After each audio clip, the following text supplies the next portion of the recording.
Hi ma'am boy ke channel da amka na taramno sari ado ma'am ngasi se ai akoi naw nupi magi hajing pot ne bako adugi thabai ngang lombi bala ine yaubi ba ado ma'am magi mama nabi sakpas abi masak fasabi yam nyawe bako ado hore loi uchara ke kaina su masak am phajai kaina su loi uchara ke bako kaina do yam kana ke ri bako kaina do uchara ke daga hajing pot ki video matek la hoge som memory hoina bako naw nupi si sakhidora banina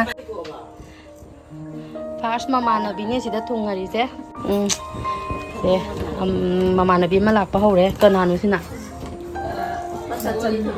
masanupi di magi kaina do silai re ko kaina yam kana keri ma'am horen ke baloi ga mu chara ke do mapan gi khara ulakke decoration ke ka do nupa mayum da puna ba langjaba ma'am do silai re loi paira lai re akoi lai ka ge kai ai de maira pai bi afau bi meram konu thank you skin ga si nan thu e ai phone camera sina ra di khangde duga koi ini santi adei ibok mayam ama phammaga sidai sida kanan na idom sa sundari kai hujik decoration kan chemi bako hajing pot haudore pungla ma Ma'am CureSkin jida akoina product gi fee do khaltana tana atopa paisa tingmam leite haibadi pumnamak free ngaktane doctor yengba khotpa that plan pumnamak free ngaktane bako aduga moina akoi gi skin je yengbi ba matamda analysis to bi ba matamda yam kupna yengbi bane bako aduga ma'am aisu dmain tawdana CureSkin gi product se season ye duna season banina mai se adum nungai ba kerak pa matamda adum nungai ba haidu oye bako i CureSkin gi da lairiba doctor singje expert oira experience lairaba dermatologist ngaktane bako aduga ma'am akoina AI gi doctor ga connect tawraba matungda photo amakha click tawgane aduna report oira kan khogi skin duga sanaba skin care routine kit sema kanda moina adumai customize tawra kanda pirakaduine bako CureSkin gi matangda mayamna khangning ba yauragadi product season aning ba lairagadi ngasi su ai CureSkin gi matangda kitang share tawjaram ge mamang da su tawdana da su la Ma'am CureSkin hariba app ase AI da base tawba aduga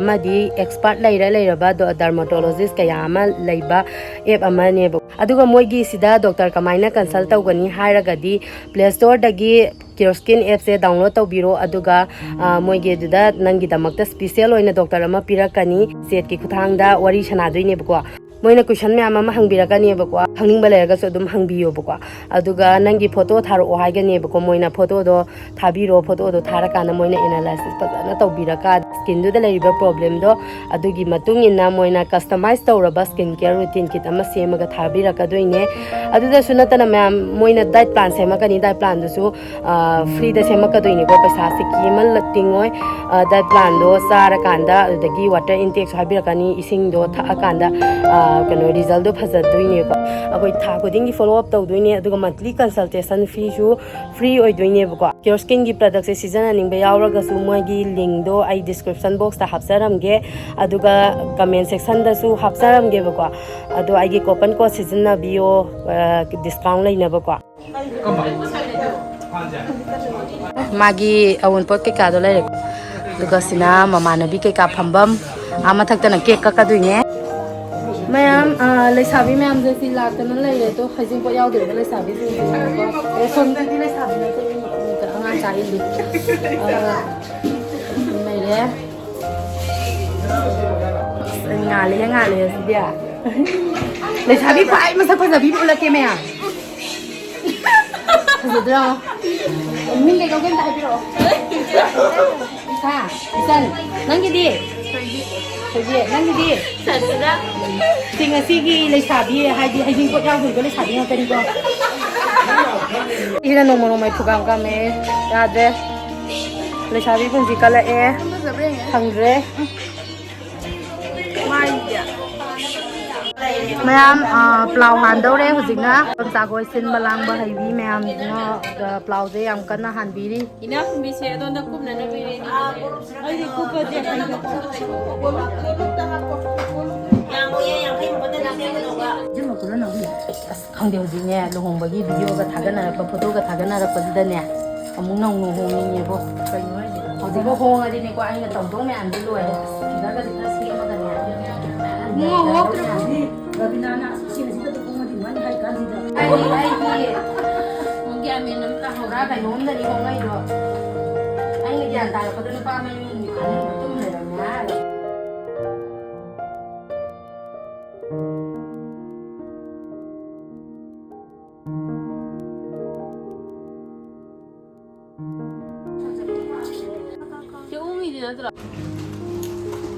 Ma'am, tangkai chanjale. Kaya surage masing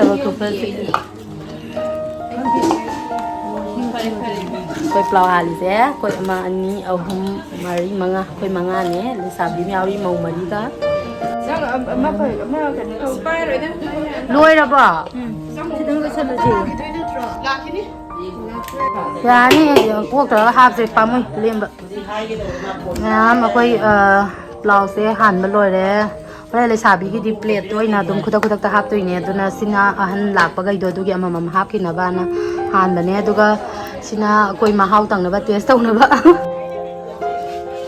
ꯀꯦꯕ ꯂꯣꯏꯁꯜꯂꯛꯑꯦ ꯃꯥꯁꯅꯥꯁꯦ ꯌꯥꯝ ꯐꯖꯩ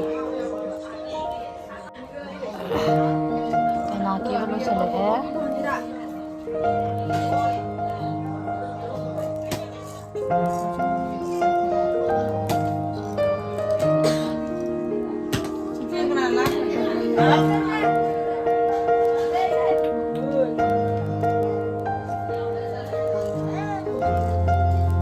Ma'am, kay na kay balor eh. Fazare.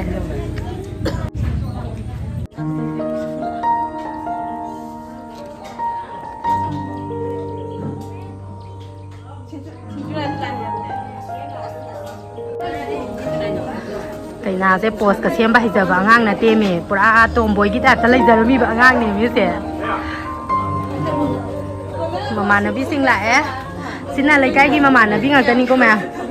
Laikai mamanabi ngakani sina. Pai dai le. Chahi li ra bale sabi ne sina. Kakak law ra ba. Bia law sing law Harvest pe hai ta khukan je. Mabung jing ji na.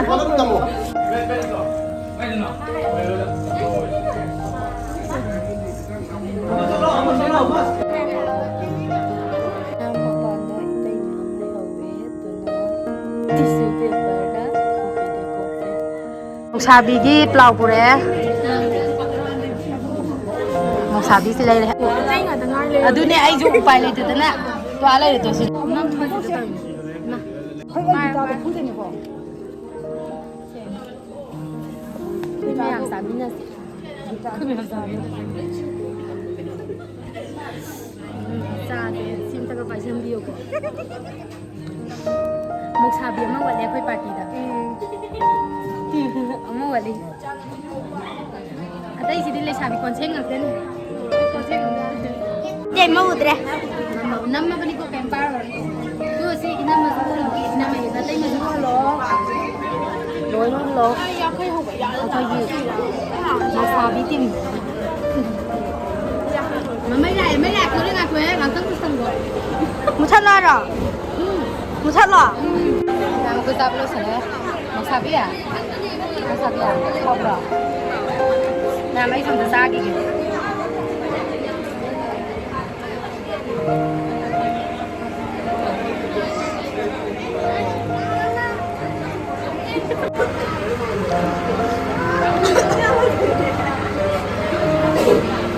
Nơi ni là sẹt đi lâu đi kìa.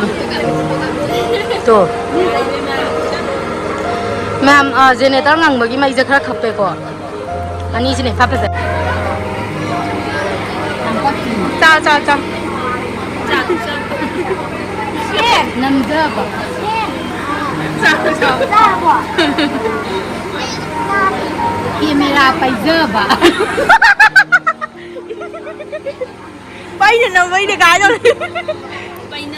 Pai nam ba. Nga pai na sa da ba.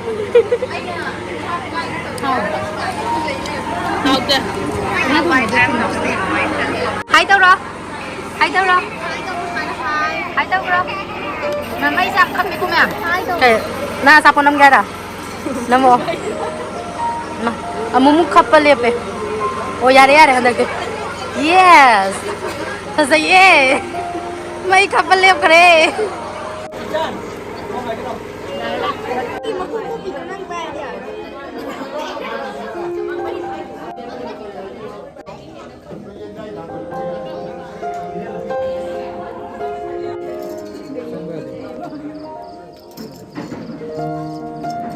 kare.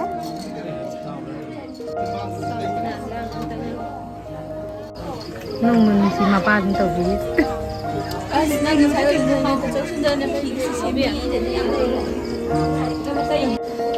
Leisabiga namdana phahanbi ba an singang je mayam changdana. Oi mayam changna leisabi namdana phahanbi ha ba. Tao se chao ri ni. Ba ba di ba da. Yam so yam no ko to ko.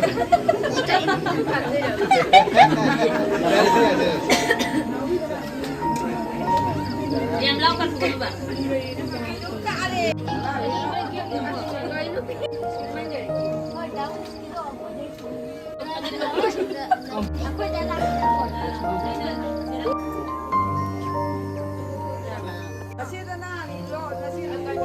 Napa do wajar ba ni?